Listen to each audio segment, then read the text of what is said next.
মালিক ইবনে দিনার রাহমাতুল্লাহি আলাইহি হজের মৌসুমে গেছে, হজ করতে গেছে। রাতের বেলায় বসে বসে চিন্তা করে, আল্লাহ এবছর কার হজ কবুল হলো আর কার হজ কবুল হলো না, এইটা যদি জানতে পারতাম তাহলে ভালো হতো। রাতের বেলায় আল্লাহর ওলি ঘুমায়া গেছে। একজন আল্লাহর বান্দা এসে বলে, ওরে মালিক ইবনে দিনার, কার হজ কবুল হলো কার হজ কবুল হলো না এইটা তোমার দেখার দরকার নাই, তোমার হজ কবুল হয়েছে কিনা তুমি সেই চিন্তা করো। মালিক ইবনে দিনার ডাক দিয়ে বলে, ও আগন্তুক, যদি একটু জানতে পারতাম কার হজ কবুল হলো না তাহলে তাকে সান্ত্বনা দিতাম। এবছর হজ কবুল হয়েছে না, তাতে কি হয়েছে, সামনে বছর আবার আইসো, আল্লাহর দরজা খোলা। আরে মুসলমান বলে, যদি জানতে পারতাম একটু তারে সান্ত্বনা দিতে পারতাম। ওই আগন্তুক ডাক দিয়ে বলে, মালিক ইবনে দিনার, এবছর সবার হজ কবুল হয়েছে কিন্তু একজন বান্দার হজ কবুল হয় নাই। মালিক ইবনে দিনার রাহমাতুল্লাহ আলাইহি থমকে দাঁড়াইছে, ডাক দিয়ে বলে, কার হজ কবুল হলো না? বলে, বাগদাদে বাড়ি মুহাম্মদ বিন হারুন আল বলখি, এই আল্লাহর বান্দার হজ কবুল হয় নাই, কবুল হয় নাই। মালিক ইবনে দিনার রাহমাতুল্লাহি আলাইহি আল্লাহর পর টনক নড়ে গেছি, তত্ত্ব সংগ্রহ করা দরকার। মালিক ইবনে দিনার বিভিন্ন তাঁবুতে ঘোরাফেরা করে আর ডাক দিয়ে বলে, এই বাগদাদের কোন তাঁবু আছে কিনা? বলে, না, শেষ একটা তাঁবু পাইছে। বলে, এইটা বাগদাদ শহরের বলক শহরের একটা তাঁবু। তাঁবুর ভিতরে ঢুকে বলে, এই তাঁবু কোত্থেকে আসছে? বলে, বলক শহর থেকে, বাগদাদ থেকে আসছে। বলে, কেন? জিজ্ঞাসা করো। বলে, আমি একজনের সন্ধানে আসছি। বলে, কাকে? মুহাম্মদ বিন হারুন আল বলখি রাহমাতুল্লাহি আলাইহির এই নামে কোন হাজী কি আপনাদের সাথে আসছেন? ডাক দিয়ে বলে, হ্যাঁ, আপনি এমন একটা ব্যক্তির সন্ধানে আসছেন, ও ব্যক্তি তো বড় আল্লাহওয়ালা বুজুর্গ, 40 বছর ধরে হজ করতে আসে, দান সদকা করে, দিনের রোজা রাখে, রাতে তাহাজ্জুদে নিজের জিন্দেগিটা পার করে দেয়। মালিক ইবনে দিনার রাহমাতুল্লাহি আলাইহি এইবার মনে মনে চিন্তা করে, হায় হায়, কি ব্যাপার, কার কাছে আসলাম, কার কথা শুনলাম, ভিতরে কোনো ঘাবলা আছে? এত বড় আল্লাহওয়ালা 40 বছর ধরে হজ করে কিন্তু তার হজ কবুল হয় নাই। কারণ কি? কারণ কি? বলে, কোথায় আছে মুহাম্মদ বিন হারুন আল বলখি, কোথায় আছে? বলে, তাকায় দেখেন ওই যে জাবালে আবু কুবাইস, ওই পাহাড়ের কোণে, ওই জায়গায় আল্লাহর বান্দা দাঁড়ায় দাঁড়ায় কান্না করে। হারুন বিন বলখি জাবালে আবু কুবাইসের কাছে দৌড়ায়া গেছে, যাইয়া দেখে একজন আল্লাহর বান্দা, এই ডান হাতটা কাটা, ডান হাত এইভাবে ঝুলানো, বাম হাত দিয়া এইভাবে কান্না করে, কান্না করে। ও মালিক, দুনিয়ার সবাই যদি ফিরায় দেয়, আপনি যদি ফিরায় দেন, আমার কোনো দরজা নাই। আল্লাহ কর মুহাম্মদ বিন হারুন আল বলখি কান্না করে আর আল্লাহর কাছে দোয়া করে। মালিক ইবনে দিনার রাহমাতুল্লাহি আলাইহি এইরকম ভাবে পিঠে যে হাত রেখে, আসসালামু আলাইকুম ওয়া রাহমাতুল্লাহ, ডাক দিয়ে বলে, হে আগন্তুক, কে আপনি? কি আমার কেন ডিস্টার্ব করেছো? বলে, আমি হলাম মালিক ইবনে দিনার।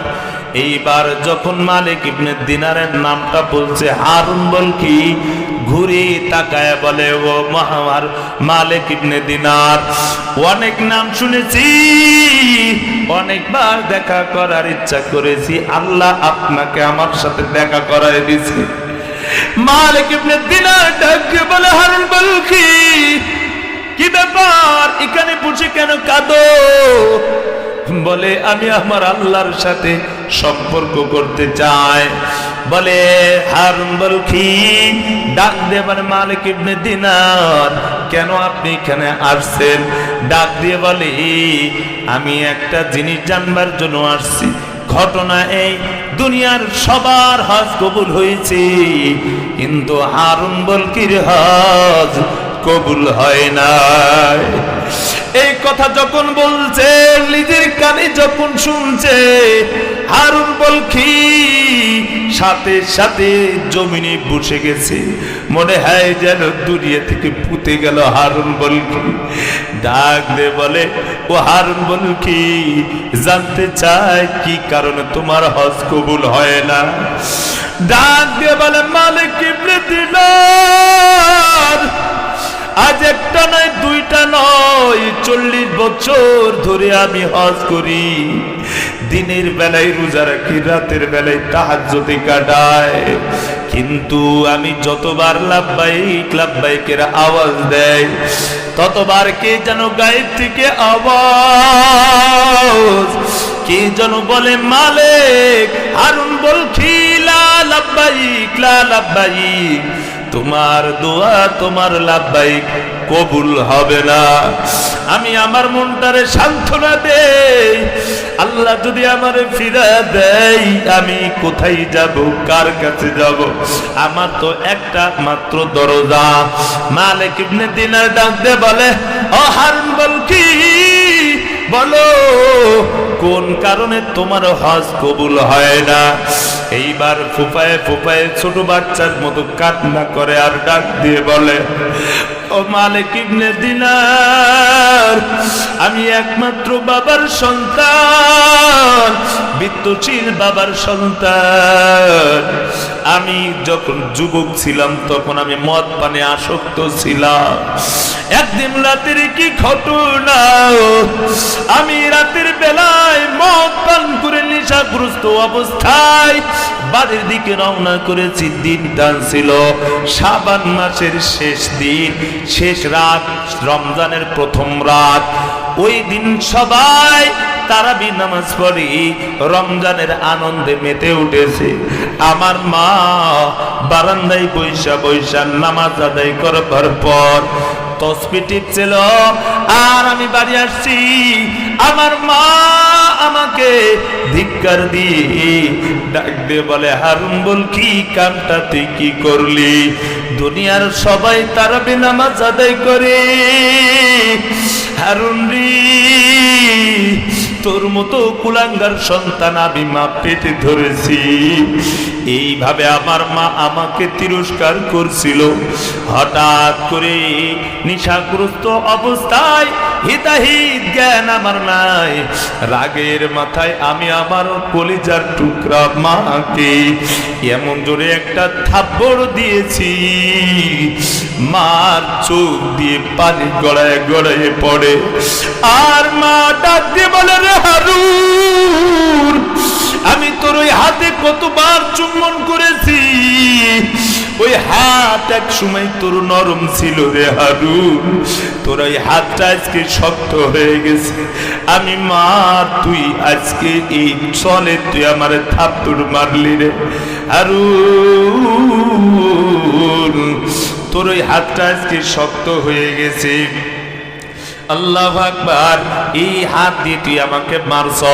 হারুন বলকি রহমতুল্লাহি আলাইহি এই কথা বলে বলে মালিক ইবনে দিনার, আমি আমার মাটা যখন এইভাবে আমাকে ধিক্কার দিচ্ছিল, তিরস্কার করেছিল, আল্লাহু আকবার, ওই মা একটু চিকনা ছিল, হালকা পাতলা ছিল। আমি আমার মাকে পাঞ্জা করে ধরে আমার বাড়ির সামনে একটা চুলা ছিল, যে চুলাতে আমি গম সিদ্ধ করে দাও, আগুন ধাউ ধাউ করে জ্বলে, আমি আমার মাকে ধরিয়া আল্লাহু আকবার মাকে নিয়ে ওই চুলার ভিতরে ফালাই দিয়েছি। মা যখন ওখানে পড়ে গেল, মা আল্লাহু আকবার আসমানের দিকে তাকায়া ডাক দিয়ে বলে ও মালিক, আসমানের নিচে জমিনের উপরে তুমি ছাড়া আমার কেউ নাই। ও আল্লাহ, যেই সন্তান আল্লাহ আল্লাহু আকবার। কঠিন শীতের ভিতরে মা নিজে ভিজা কাপড়ে ঘুমাইছে, সন্তানকে শুকনা কাপড়ের ব্যবস্থা করে দিয়েছে। আল্লাহ, দুনিয়ার কেউ তার পেশাব পায়খানা পরিষ্কার করে নাই, আমি মা পরিষ্কার করেছি। হারুন বলকি কান্না করে বলে, মালিক ইবনে দিনার, মা দেখলাম কালিমা পড়তে পড়তে আল্লাহু আকবার মা ঠান্ডা হয়ে গেল। আমার বিবি ঘর থেকে বের হয়েছে, দ্রুত আমাকে হাত দিয়া টান দিয়ে ঘরের ভিতর দিয়ে গেল, ছিটকিন দিয়া দিল। সকাল বেলায় সবাই যখন নামাজ আদায় করি, আমার বিবি ছিটকিন খুলে দিল, আমার জ্ঞান ফিরে আসলো, আমার হিতাহিত জ্ঞান ফিরে আসলো। আল্লাহর বান্দা হারুন বলকি এসে দেখে চুলার কাছে এসে বলে, আল্লাহ, আমার মায়ের চেহারাটা একেবারে শুকাই শুকলা রুটির মতো হয়ে পড়ে আছে। ও মালিক ইবনে দিনার, আমার আজ পর্যন্ত বালিশে মাথা রেখে ঘুমাইলাম, যতবার ঘুমাই মায়ের চেহারাটা বারবার ভেসে আসে। যখনই আমি একটু চোখ বুঝি, আমার মায়ের আর্তনাদ আমার কানের ভিতরে বাজে। আজও পর্যন্ত আমি রাতের বেলা ঘুমাই দাও, সব দানগুলো আল্লাহর রাস্তায় করেছি। এরে গুলবাগপুরের মুসলমান অনেকে আছে নিজের বাবার লাশটারে কবরে নামাইছে, মাকে ঘর থেকে বের করে দিয়েছি, কবরস্থানে দাফন করে দুনিয়ার আলো বাতাস বন্ধ করে দিয়েছি। আল্লাহু আকবার। আমার যুবক কলিজার যুবক, কতদিন হয়ে যায় অনেকে মাকে মা বলে ডাকতে পারেন না, অনেকে আব্বুকে আব্বু বলে ডাকার সুযোগ নাই। পর্দার অন্তরালের মাগু, আল্লাহু আকবার, শ্বশুর বাড়িতে রয়েছেন, হঠাৎ করে ফোন দিয়েছে, আর ফোন দিয়ে দৌড়ে দৌড়ে বাড়িতে হাজির। হাঁপায়ে হাঁপায়ে বাড়িতে যাইয়া দেখি বাবার লাশটা পড়ে রয়েছে, কারো মার লাশটা পড়ে রয়েছে। আল্লাহ আকবার। ওই বাবা আমার আপনার প্রতি যে অক্লান্ত পরিশ্রম, কত ত্যাগ, বাবা জুমার নামাজ আদায় করতে গেছে, একটা জিলিপির টুকরা দিছে।